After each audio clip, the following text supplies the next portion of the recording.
কার রোজা হবে না একটাবার লিখে রাখেন, মনের গৃহিণী মনের খাতায় লিপিবদ্ধ করেন, মস্তিষ্কের ভিতর সেভ করে রাখেন কাদের রোজা হবে না।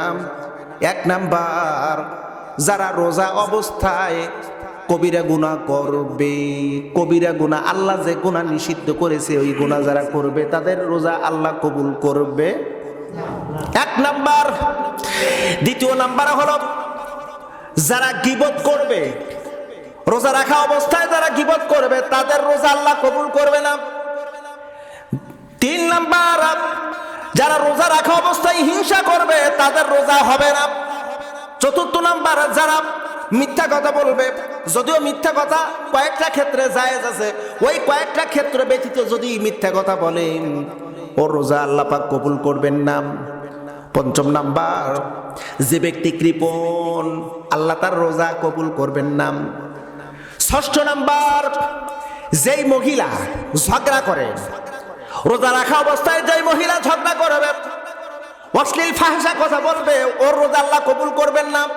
এভাবে প্রায় 72টা শ্রেণী উল্লেখ করা হয়েছে। এই 72 শ্রেণীর ব্যক্তির রোজা আল্লাহ পাক কবুল করবেন না।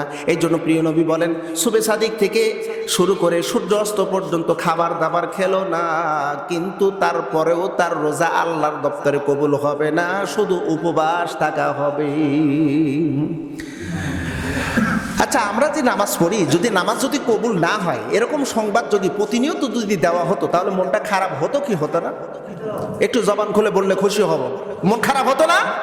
এত কষ্ট করে সকালবেলা, এই যে কিছুদিন আগে ঠান্ডা গেল, প্রচুর ঠান্ডা, মসজিদ আজান দিছে, আসসালাতু খায়রুম মিনান নাওম, ঘুম থেকে নামাজ উত্তম, উঠলাম, ল্যাপটপে ফালায় দিয়া ঠান্ডা পানি দিয়ে ওযু করলাম, শীতের ভিতর থরথর করে কাঁপতে কাঁপতে মসজিদে আসলাম, নামাজ পড়লাম। নামাজ শেষ করার পরে একটু পরে কে যেন এসে বলল, আল্লাহর বান্দা তোমার নামাজ হয় নাই।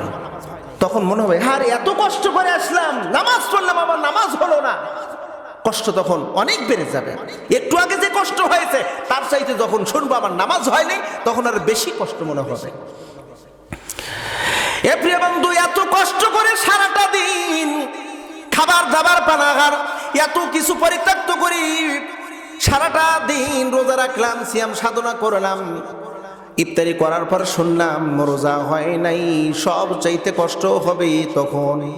অতএব পূর্ব থেকে সাবধান, এমন কোনো কিছু যেন না হয়। কারণ আল্লাহ হাদিয়া দেওয়ার জন্য আমাদের কাছে আল্লাহ সুসংবাদ দিয়েছেন, লাআল্লাকুম তাত্তাকুন, বান্দা তুমি রোজা রাখতেছো একটাই উদ্দেশ্য, আমি আল্লাহ তোমাকে পরহেজগার বানাবো,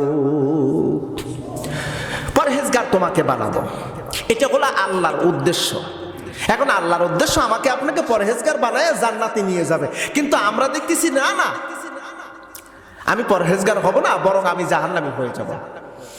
কারণ আল্লাহ আমাদেরকে ছেড়ে দিয়েছেন, স্বাধীনতা দিয়েছেন, উন্মুক্ত করে দিয়েছেন। মানে তোমার দ্যাটস ইউর উইশ, তোমার ইচ্ছা মোতাবেক তুমি কাজ করো, ইচ্ছা মোতাবেক তুমি চলতে ফিরতে পারো, তোমাকে আমি বাধা বিঘ্নতা করব না। তবে আমার কাছে একটা হিসাব আছে, এই হিসাবের দিন তোমাকে আমি ধরবো। আল্লাহর কাছে হিসাব দিতে হবে, এরকম বিশ্বাস আছে? হ্যাঁ, বিশ্বাস আছে। বিশ্বাস ধরে রাখেন, এই বিশ্বাসটা মাথায় রাখেন। কথা কি বললাম, আমি কি কথা বললাম? ভালো বলি মন্দ বলি, আমি কি কাজ করলাম, ভালো কাজ মন্দ কাজ, আমার সম্মতি ভালো নাকি মন্দ, আমার চিন্তা চেতনা ভালো নাকি মন্দ, আমার বুদ্ধি পরামর্শ ভালো না মন্দ, ইন টোটাল সবকিছু অবজারভেশন আল্লাহ পাক করতেছেন প্রতিনিয়ত। এগুলোর সব হিসাব আল্লাহ পাকের কাছে দিতে হবে। ওই যে কথা আছে না কোরআনুল কারীমে, সুম্মা তুওয়াফা, তোমাকে দেওয়া হবে কুল্লু, অর্থাৎ প্রত্যেকটা বিষয়ে কাসাবাত, তুমি পৃথিবীতে যা কিছু করেছো, কথা কাজ চিন্তা চেতনা বুদ্ধি পরামর্শ মৌন সম্মতি, ইন টোটাল সবকিছু তোমাকে একটা পুটলি বেঁধে বোঝা হিসাবে তোমাকে দেওয়া হবে। অহুম লা ইউযলামুন, তোমার উপরে এক বিন্দু জুলুম করা হবে না, কিঞ্চিত পরিমাণ জুলুম করা হবে না। কারণ আল্লাহ বলছেন আলাইসাল্লাহু বিআহকামিল হাকিমিন, আল্লাহ হলো বিচারক, সব বিচারকের বিচার করবেন আল্লাহ, এতে কি কোনো সন্দেহ আছে? কিন্তু আল্লাহ পাক রব্বুল আলামিন বলেন ওয়াল আসরি, সময়ের কসম, ইন্নাল ইনসানা লাফি খুসর। আল্লাহ কয় আমি সময়ের কসম খেয়ে বলতেছি সমস্ত মানুষ ক্ষতিগ্রস্তের ভিতরে, সমস্ত মানুষ ভুলের ভিতরে, সমস্ত মানুষ পথভ্রষ্টতার ভিতরে। খুসুর শব্দটি বলা হয়েছে, খুসুর শব্দটি 13টি স্তর উল্লেখ করা হয়েছে, 13টা শ্রেণী বিন্যাস উল্লেখ করা হয়েছে। পৃথিবীর সমস্ত মানুষ, ইন্নাল ইনসান, নাসের বহু বছর ইনসান, ইনসান শব্দের অর্থ হলো সকল মানুষ ক্ষতিগ্রস্তের ভিতরে। ইল্লা, এখানে একটু আবার বলছেন, আল্লাহ পাক বললেন ইল্লাল্লাযীনা আমানু ওয়া আমিলুস সালিহাত।